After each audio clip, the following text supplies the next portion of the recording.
तो आप लोग कैसे हैं? तो आप लोग घर पे बैठे हुए हैं, आराम से बैठे रहिए, घर से बाहर नहीं निकलिएगा आप लोग। तो अभी जो जेई मेंस का एग्जाम जो होने वाला है उसका डेट तो अभी तक फिलहाल आया नहीं है। चलिए कोई बात नहीं। तो हम लोग क्या करते हैं, हम लोग जो है थोड़ा रिवीजन का प्लानिंग करते हैं। रिवीजन थोड़ा कर लेंगे तो हमारे लिए और बेटर हो जाएगा। तो हमने अलजेब्रा का एक टॉपिक का स्टार्ट किए हैं, सीक्वेंस एंड सीरीज।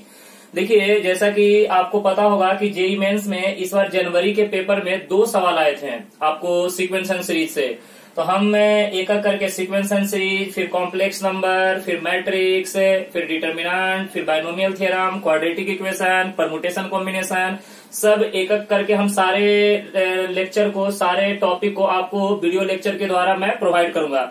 आप लोग को करना क्या है, सिर्फ नोटबुक और पेन लेके बैठना है और अच्छे तरह से सारे पॉइंट को नोट करना है।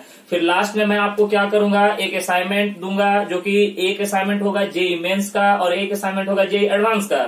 आपको उस असाइनमेंट को सॉल्व करना है। सॉल्व करने के बाद जो भी नहीं आएगा वो मुझसे डाउट आप पूछ सकते हैं, मैं वीडियो लेक्चर बना के आपको भेज दूंगा उस असाइनमेंट के डाउट्स। ओके, तो चलिए देखते हैं कि सीक्वेंस एंड सीरीज में हम सारे जो इम्पोर्टेंट पॉइंट्स है उसके बारे में मैं आपको डिस्कशन करके देता हूं। ओके, तो चलिए आप लोग नोटबुक और पेन लेके तैयार हो जाइए। तो देखिए, सबसे पहले हम डिस्कशन करेंगे अर्थमेटिक प्रोग्रेशन। अर्थमेटिक प्रोग्रेशन तो आपको पता होगा कि अर्थमेटिक प्रोग्रेशन कहते किसको है। तो कहता क्या है कि वैसा सीक्वेंस जिस सीक्वेंस में कॉमन डिफरेंस क्या हो, सेम हो। दो कॉन्जिक्यूटिव टर्म का डिफरेंस अगर सेम हो तो उस सीक्वेंस को हम क्या बोलते हैं, अर्थमेटिक प्रोग्रेशन। मैं आपको डिफिनेशन लिख के नहीं दे रहा हूं, बस मैं आपको बता दे रहा हूं। जो मेन इंपॉर्टेंट पॉइंट है वही मैं आपको बता दूंगा। ओके, बाकी जो डिफिनेशन वगैरह है वो मैं बोल दूंगा, आप उसको अच्छे तरह से रिमेम्बर रखिएगा।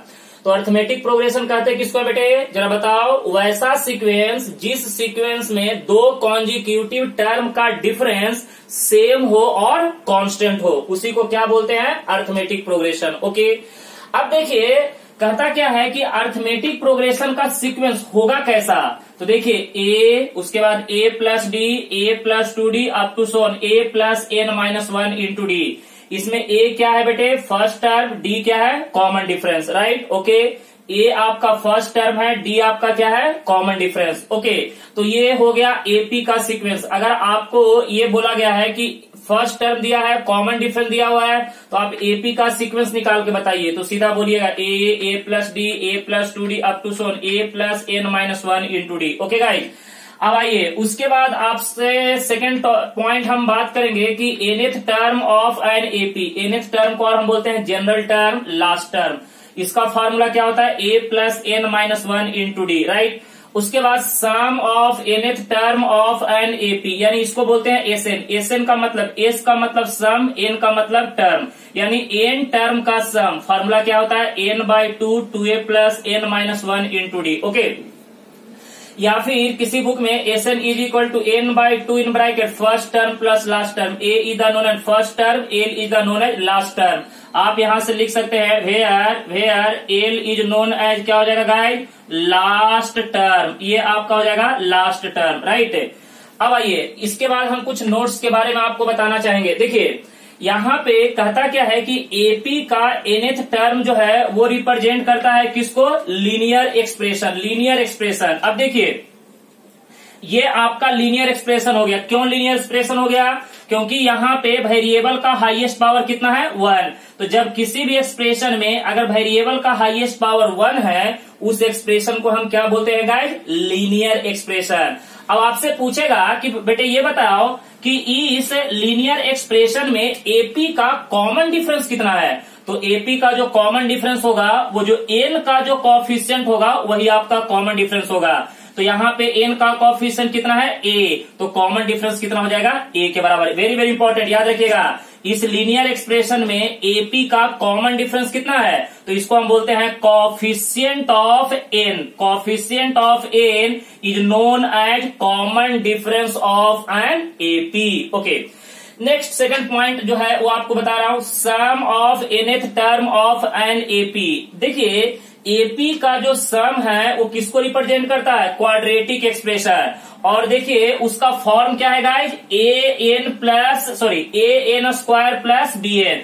अब देखिए क्वाड्रेटिक क्यों बोल रहे हैं, क्योंकि हाईएस्ट का वेरिएबल का हाईएस्ट पावर कितना है, 2। जब किसी भी एक्सप्रेशन में वेरिएबल का हाईएस्ट पावर 2 हो तो उसे हम क्या बोलते हैं, क्वाड्रेटिक एक्सप्रेशन। और यहाँ पे क्वाड्रेटिक एक्सप्रेशन इन एन क्यों बोल रहे हैं, क्योंकि इसमें वेरिएबल कौन है, एन। ओके, अब देखिए अगर जब आपको इस टाइप का फॉर्मेट दिया हुआ है और आपसे पूछा है कि बताओ कि एपी का कॉमन डिफरेंस क्या होगा, तो आपको करना कुछ नहीं है, यहाँ पे एन स्क्वायर का जो कोएफिशिएंट है उसका क्या कर दीजिए, ट्वाइस कर दीजिए। एन स्क्वायर का जो कोएफिशिएंट है उसका क्या कर दीजिए, ट्वाइस कर दीजिए। वो क्या हो जाएगा, कॉमन डिफरेंस। फिर से अगर आपको जनरल टर्म का एक्सप्रेशन दिया हुआ है, अगर जनरल टर्म का एक्सप्रेशन दिया हुआ है, कॉमन डिफरेंस निकालना है तो एन का कोएफिशिएंट। और अगर सम ऑफ nth टर्म का एक्सप्रेशन दिया हुआ है, अगर कॉमन डिफरेंस निकालना है तो ट्वाइस ऑफ ए, यानी twice of coefficient of n square. याद रखिएगा, twice of coefficient of n square. N square के कोएफिशिएंट का कितना करना है, ट्वाइस करना है। ओके, अब देखिए तीसरा पॉइंट में हम क्या बोल रहे हैं, ये देखिए nth टर्म, अगर आपको एसएन गिवन है, सुनिए एसएन गिवन है और टीएन पूछा है, तो t n is equal to s n minus क्या होता है, एसएन माइनस 1। ये भी बड़ा इंपॉर्टेंट फार्मूला है, बहुत जगह के आपको यूज करना पड़ेगा। ओके, चलिए नेक्स्ट। अब देखिए, अब हम आपको कुछ अरिथमेटिक प्रोग्रेशन के प्रॉपर्टीज के बारे में आपको बताना चाहेंगे। तो देखिए यहाँ पे हमने पहला प्रॉपर्टी आपको लिया, if a comma b comma c are in AP then twice of b is equal to a plus c, बरोबर है ना, twice of b is equal to a plus c. Okay, अब देखिए common difference can be 0, positive और negative. देखिए common difference कुछ भी हो सकता है, पॉजिटिव हो सकता है, निगेटिव हो सकता है और 0 हो सकता है। ओके, तो यहां तक तो कोई डाउट नहीं है, क्लियर है। चलिए अब हम थोड़ा सा आगे बढ़ेंगे, अब इसी के आगे आप कंटिन्यू कीजिएगा, पॉइंट नंबर 3 लिखेंगे। देखिए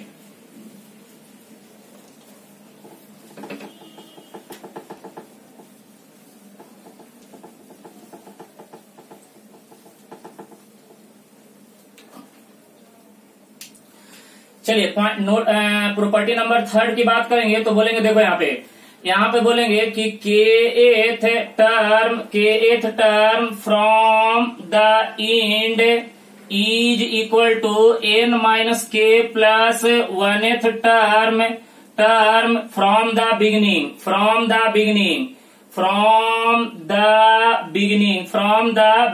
बिगिनिंग या स्टार्टिंग से। सुनिए देखिए यहाँ पे आपको kth term from the end, जैसे देखिए आपसे एक सवाल में पूछा जाता है कि बताइए किसी भी सीक्वेंस का इंड से 10th टर्म 20th टर्म निकाल के बताइए। तो देखिए आपको अगर इंड से अगर आपको टर्म निकालने के लिए बोला है तो आप उसको पहले किधर से कन्वर्ट कर लीजिए, बिगिनिंग से, बरोबर है। बिगिनिंग से कन्वर्ट करने के बाद आपको ये पता चलेगा कि बिगिनिंग से कौन सा टर्म है। ओके, इंड से जब दिया हुआ है तो आपको कहां से निकाल लेना है, बिगिनिंग से निकाल लेना है। फिर आपको बिगिनिंग से आपको टीएन का फॉर्मूला पता है, a plus n minus 1 into d. याद रखिएगा आपको जो टीएन का फॉर्मूला जो है a plus n minus 1 into d from the beginning, not for the end. अगर आपको इंड से दिया हुआ है तो कन्वर्ट करके कहां से लेकर आइए, बिगिनिंग से, बरोबर है। और जब बिगिनिंग से आपको निकल जाएगा तब आप आराम से जनरल टर्म का फॉर्मूला अप्लाई कर लीजिएगा। ओके, चलो गाइस अब हम बात करते हैं नंबर 4 में। देखो यहाँ पे बोलेंगे the sum of equidistance from the beginning and its end is equal to the sum of first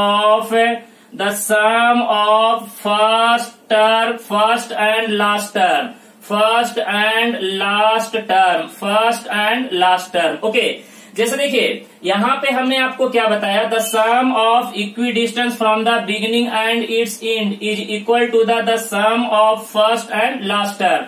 जैसे देखिए यहाँ पे अगर मैं आपको बताना चाहूंगा, जैसे देखिए T1, T2, T3 up to so on Tn-2, Tn-1, उसके बाद Tn। देखिए ये आपका बिगनिंग हो गया, ये सीक्वेंस का बिगनिंग। अब ये देखिए ये सीक्वेंस किस में है गाइस, एपी में, एपी में होना चाहिए। और ये आपका क्या हो गया, इंड।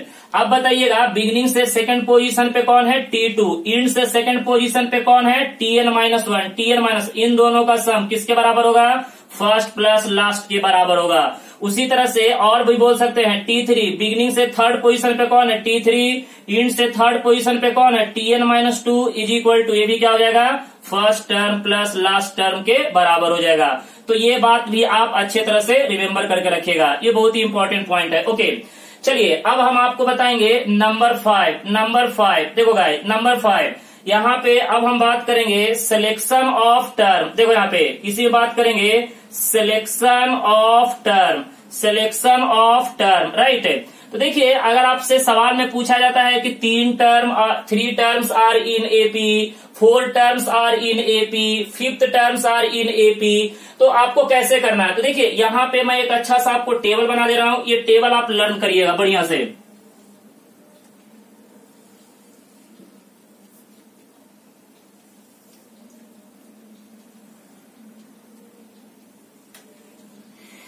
देखिए यहाँ पे हम लेते हैं सीरियल नंबर और सीरियल नंबर है, नंबर ऑफ टर्म इसमें ले लीजिए, नंबर ऑफ टर्म। देखो गाइस यहाँ पे लेंगे नंबर ऑफ टर्म, यहाँ पे लेंगे selection of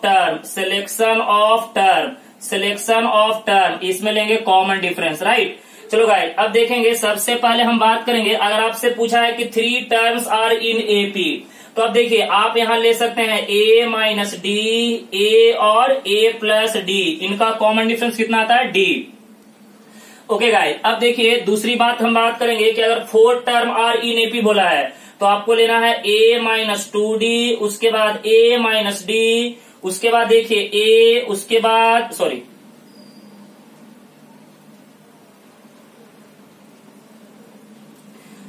a minus 3d, उसके बाद a माइनस डी, उसके बाद a प्लस डी, उसके बाद कितना हो जाएगा a प्लस 3d राइट। यहाँ पे कॉमन डिफरेंस कितना हो जाएगा 2d। याद रखिएगा अगर 4 टर्म आर इन एपी बोला है तो a minus 3d, a minus D, a plus D, a plus 3d right.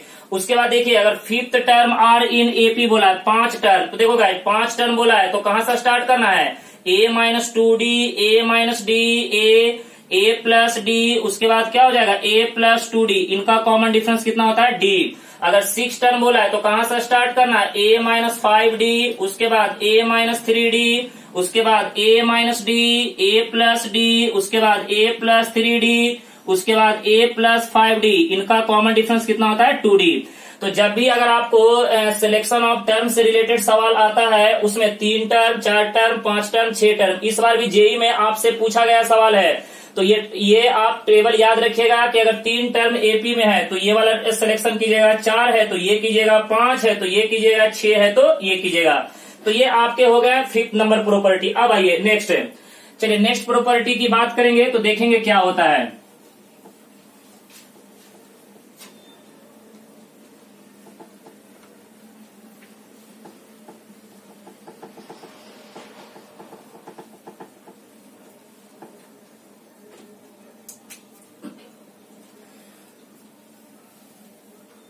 चलिए नंबर 6 नंबर प्रॉपर्टी की बात करेंगे। तो चलिए अब देखते हैं, तो कहता क्या है कि if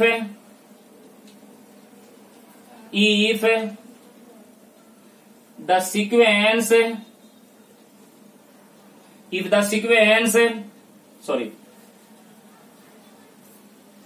if T1, T2, T3 up to so on Tn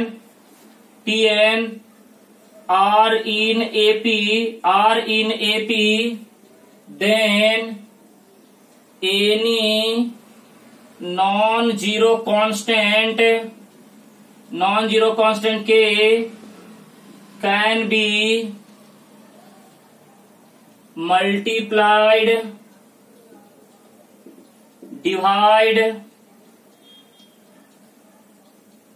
added or subtracted, then the resulting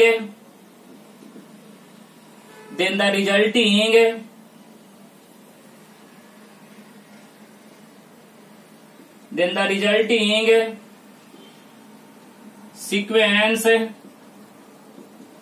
also in AP, right. देखो गाइस, अगर आपको एक सीक्वेंस दिया हुआ है जो कि एपी में है, उस एपी के सीक्वेंस में कोई भी नॉन जीरो कांस्टेंट के मल्टीप्लाई करो, डिवाइड करो, ऐड करो या सबट्रैक्ट करो। अब जब भी कोई non zero constant multiply, divide, addition या सबट्रैक्शन करेंगे तो जो रिजल्टिंग सीक्वेंस बनेगा वो भी किसमें होगा, एपी में। ये बात याद रखेगा।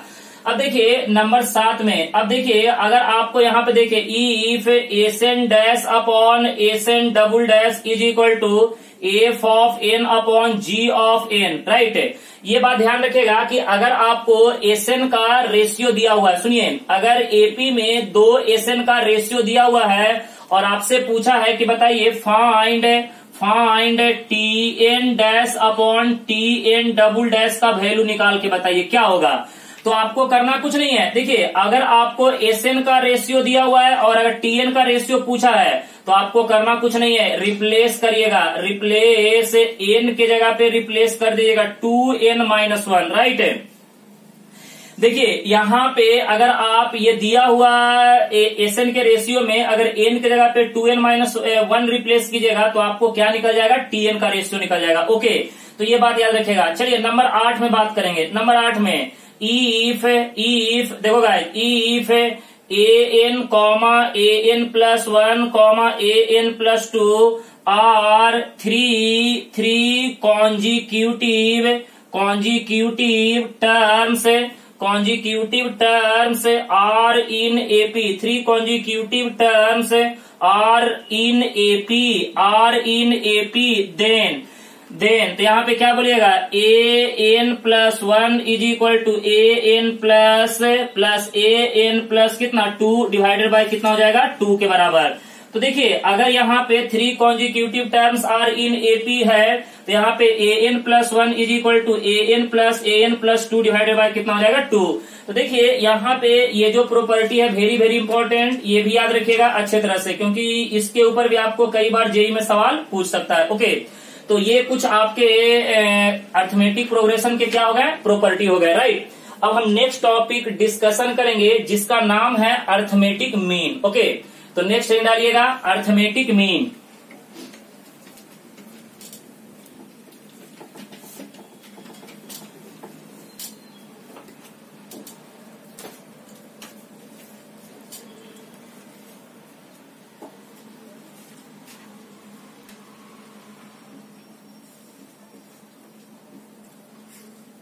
अर्थमेटिक मीन गाइस, ये बहुत इंपॉर्टेंट टॉपिक है। अर्थमेटिक मीन बढ़िया समझ लीजिएगा, क्योंकि यहां से सवाल आपसे पूछे जाएंगे जेडवली में। अर्थमेटिक मीन, तो देखिए इसमें हम सबसे पहला जो टॉपिक पढ़ेंगे ऐसे बोलेंगे, सिंगल अर्थमेटिक मीन। देखिए यहाँ पे single arithmetic mean lies between two numbers. अब देखिए अगर सिंगल अर्थमेटिक मीन अगर 2 नंबर के बीच में लाई करता है तो क्या होगा। तो देखिए यहाँ पे बात करेंगे arithmetic mean a is equal to a plus b divided by 2, this is called single arithmetic mean. इसे बोलते हैं single arithmetic mean lies between a and b। अगर सिंगल अर्थमेटिक मीन अगर 2 नंबर के बीच में लाई करता है तो उस अर्थमेटिक मीन का वैल्यू क्या होगा, a plus b divided by 2। Number 2, अब देखिएगा यहाँ पे बात करेंगे n नंबर ऑफ, देखो guys, n number of arithmetic mean lies between two numbers. देखिए अब यहाँ पे पहले वाले केस में हमने क्या लिया था, एक अर्थमेटिक मीन लिया था। अब टोटल कितने अर्थमेटिक मीन है guys, n number of arithmetic mean. जैसे देखिए यहाँ पे अगर मैं आपको बोलना चाहूंगा तो ऐसे बोलूंगा, जैसे देखिए a एक नंबर हो गया, दूसरा नंबर हो गया b। अब इनके बीच में देखिए a1, a2, a3 up to so on, कितने arithmetic mean guys, n number of arithmetic mean. ये 2 नंबर के बीच में कितने अर्थमेटिक मीन लाई कर रहे हैं, n number of arithmetic mean. तो देखिए इसमें सबसे पहला पॉइंट आपसे पूछेगा कि कॉमन डिफरेंस क्या होगा, जरा बताइए। कॉमन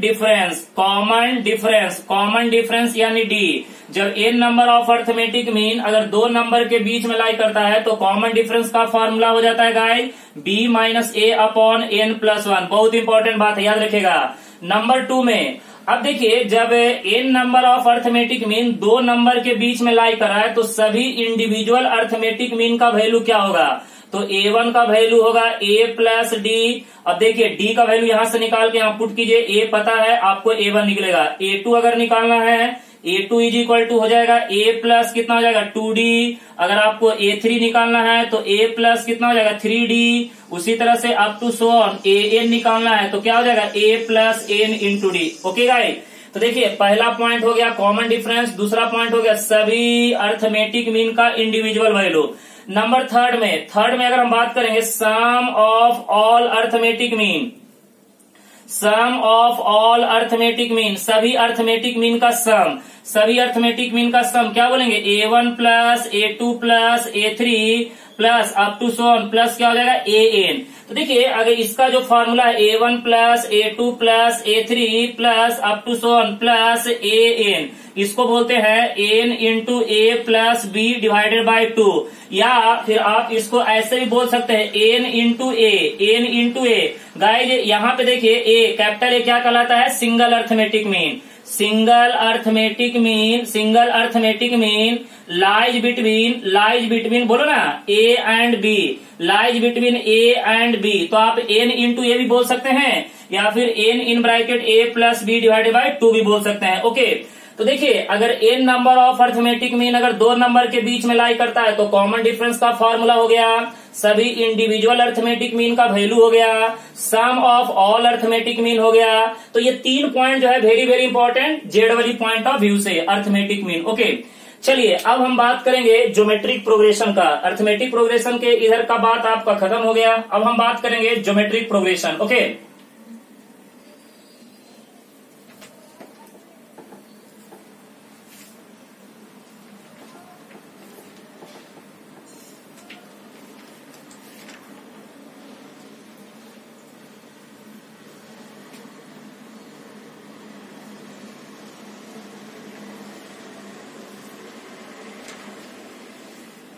ज्योमेट्रिक प्रोग्रेशन,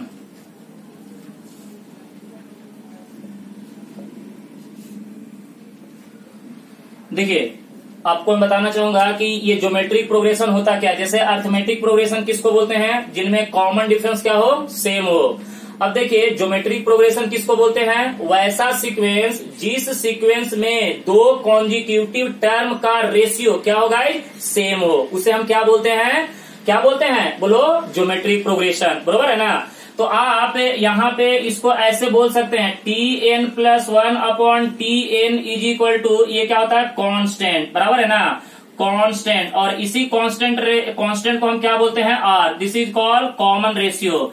ये आपका क्या कहलाता है, कॉमन रेशियो, ये आपका कहलाता है कॉमन रेशियो, राइट।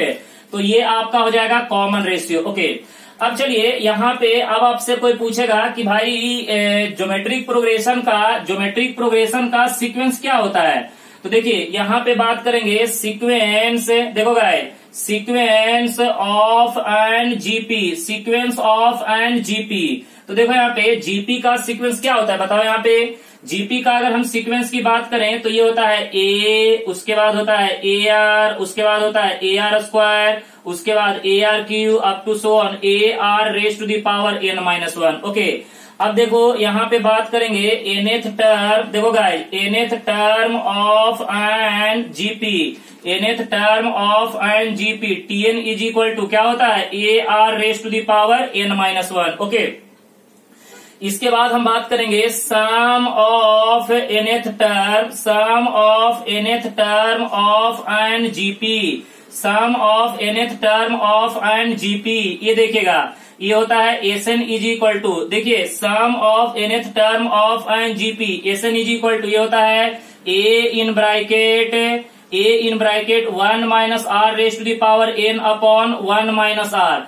देखिए यहाँ पे अभी कभी कभी कुछ लोग बोलते हैं कि a in bracket 1 minus r raise to the power n upon 1 minus r, और बोलते हैं कि यहाँ पे ये फॉर्मूला तभी यूज कीजिएगा जब कॉमन रेशियो का वैल्यू 1 से क्या हो, कम हो। ओके, और यहाँ पे दूसरा फार्मूला बताया जाता है कि s n is equal to a in bracket r raise to the power n minus 1 upon r minus 1। यहाँ पे बताया जाता है कि कॉमन रेशियो का वैल्यू ग्रेटर देन 1 हो। देखिए आप दोनों में से कोई भी फार्मूला अगर आप यूज करते हैं तो आंसर पे कोई फर्क पड़ने वाला नहीं है। ओके, तो देखिए r लेस देन 1 हो तो a in bracket 1 minus r raise to the power n upon 1 minus r, s n is equal to a in bracket r raise to the power n minus 1 upon r minus 1, right.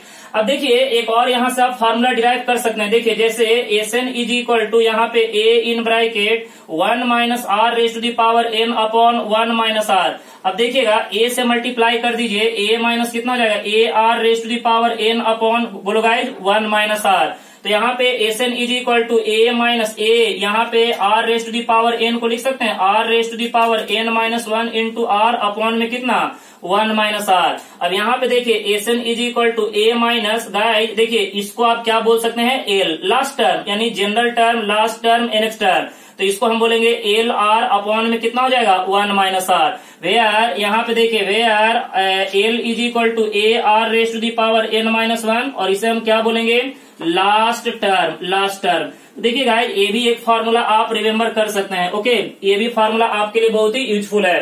देखिए sn is equal to a, sn is equal to a minus l r upon 1 minus r. नहीं तो आप ये वाला formula आप use कर सकते हैं, अगर आर लेस देन 1 है तो ये यूज कर लीजिए, आर ग्रेटर देन 1 है तो ये यूज कर लीजिए। मैं बोलूंगा कि दोनों में से कोई भी यूज कर लीजिए किसी भी सवाल के लिए, आंसर पे कोई फर्क पड़ने वाला नहीं है, आंसर सेम ही रहेगा। ओके चलिए अब इससे आगे बढ़ेंगे थोड़ा सा। तो sum of nth term of an GP हो गया, nth टर्म हो गया और जीपी का सीक्वेंस हो गया, राइट। चलिए थोड़ा सा आगे बढ़ेंगे और देखेंगे कुछ पॉइंट्स।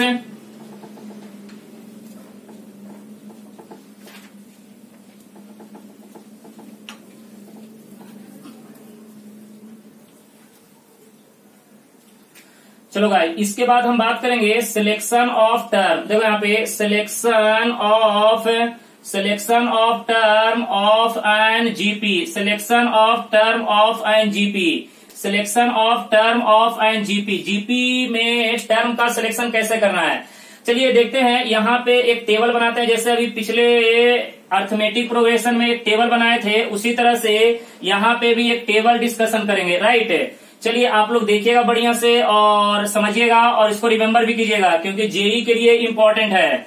अब देखिए यहाँ पे हम बात करेंगे number of terms, number of terms, right. यहाँ पे बात करेंगे selection of terms, selection of terms. Guys ध्यान से देखिएगा, सिलेक्शन ऑफ टर्म्स, यहाँ पे बात करेंगे कॉमन रेशियो, राइट। चलो देखते हैं, सबसे पहले बात करेंगे 3 terms are in AP, sorry GP, 4 terms are in GP. उसी तरह से बात करेंगे 5th terms of in GP. उसके बाद बात करेंगे 6 टर्म। तो देखिए अगर आपको सवाल में ये बोला है कि 3 terms are in GP, 3 terms are in GP, तो क्या हो जाएगा बोलो, यहाँ पे ये हो जाएगा a बाई आर, ए और ए आर, इनका कॉमन रेशियो क्या होता है r। ओके उसके बाद अगर 4 टर्म बोला है तो गाइस ध्यान दीजिएगा, a बाई आर क्यू, उसके बाद a बाई आर, उसके बाद ए आर, यहाँ पे होगा ए आर क्यू, राइट। यहाँ पे कॉमन रेशियो होता है आर स्क्वायर। अगर 5 टर्म होगा तो यहाँ पे बात करेंगे a by r square, a by r, a, उसके बाद ए आर, उसके बाद ए आर स्क्वायर, राइट। देखिए यहाँ पे 5 टर्म होगा तो ये यूज करेंगे। अब 6 टर्म, तो 6 टर्म होगा तो a r raise to the power 5, उसके बाद बात करेंगे a upon r raise to the power 3, a by r, उसके बाद ए आर, उसके बाद ए आर की, उसके बाद a r raise to the power 5। यहाँ पे कॉमन रेशियो होगा r, यहाँ पे कॉमन रेशियो होगा क्या गाइस आर स्क्वायर, राइट ना। चलिए इसको देखेंगे एक बार फिर से। अगर आपको जीपी में टर्म का अगर आपको सिलेक्शन करना है तो देखिए 3 term, 4 term, 5 term, 6 term. 3 term होगा तो ये यूज करेंगे, 4 टर्म होगा तो ये यूज करेंगे, 5 टर्म होगा तो ये यूज करेंगे, 6 टर्म होगा तो ये यूज करेंगे। कोई दिक्कत नहीं आता है। तो यहाँ तक आप लोग को क्लियर हो गया, कोई प्रॉब्लम नहीं। चलिए तो ये भी आपको selection of terms of an GP हो गया। ओके तो इसके बाद हम बात करेंगे ज्योमेट्रिक मीन, राइट ना, ज्योमेट्रिक मीन की बात करेंगे। चलिए ज्योमेट्रिक मीन आपको मैं क्लियर करूंगा, उसके बाद फिर प्रॉपर्टी देखेंगे ज्योमेट्रिक प्रोग्रेशन का। ओके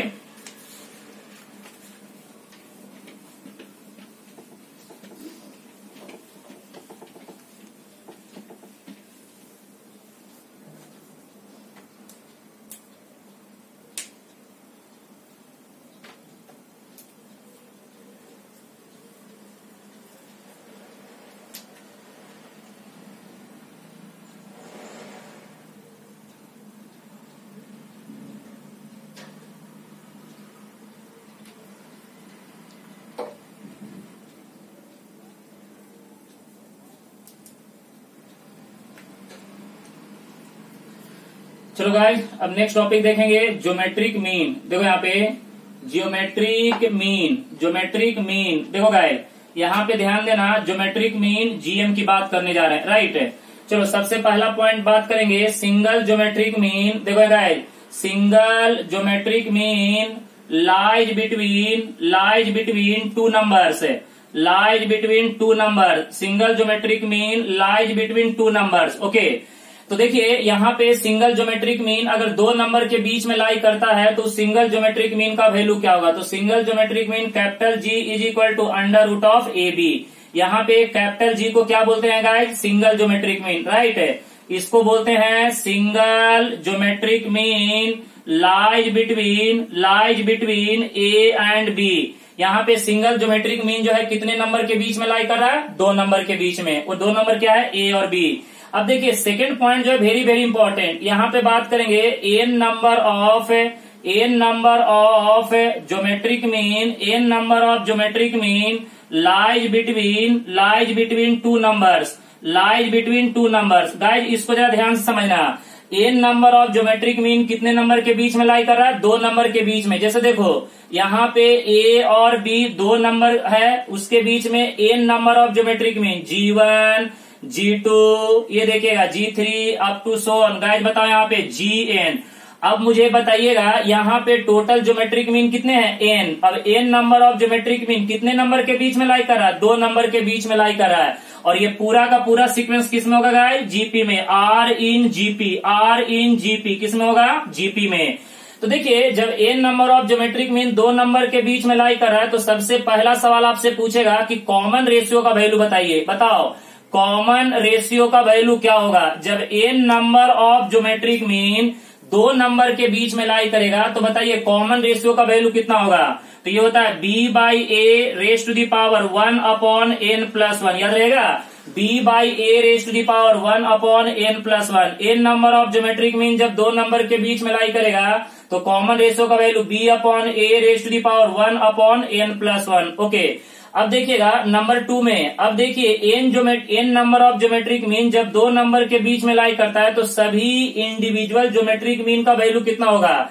जैसे आपसे पूछेगा G1 का कीमत क्या होता है गाइज? AR, और यहाँ से निकल चुका है, यहाँ पे पुटअप कीजिए। G2 का कीमत क्या हो जाएगा गाइज? बोलो AR स्क्वायर। उसके बाद G3 का कीमत क्या हो जाएगा गाइज? AR cube. उसी तरह से up to so on Gn का कीमत कितना हो जाएगा? AR raise to the power n, okay. तो ये सभी इंडिविजुअल ज्योमेट्रिक मीन का क्या हो जाएगा? वैल्यू हो जाएगा। G1 का वैल्यू निकालना है तो AR होगा, G2 का निकालना है AR स्क्वायर होगा, G3 का निकालना है AR क्यू होगा, उसी तरह से Gn का निकालना है AR raise to the power n होगा। आपको ये यहाँ पे दिया रहेगा, A का वैल्यू पुट कर दीजिए, कॉमन रेशियो का वैल्यू यहाँ से निकाल के सभी में पुट करते जाइए, आपको इंडिविजुअल ज्योमेट्रिक मीन का क्या निकल जाएगा? वैल्यू निकल जाएगा। नंबर 3 देखिएगा।